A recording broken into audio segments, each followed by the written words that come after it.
Polleni. Cina si nasconde.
Eh sì, si sedevano lì e si rinfrescavano.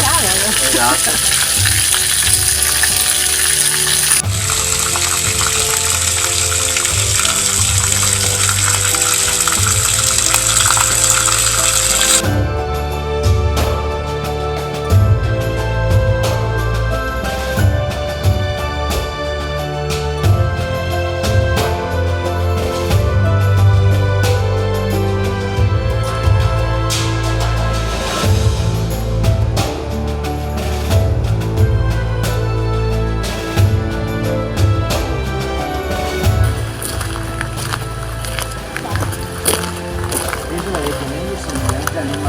La condizione terrena degli esseri umani, in contrasto con l'eternità rappresentata dalla statua del tempo dall'altra parte della villa dove andiamo dopo.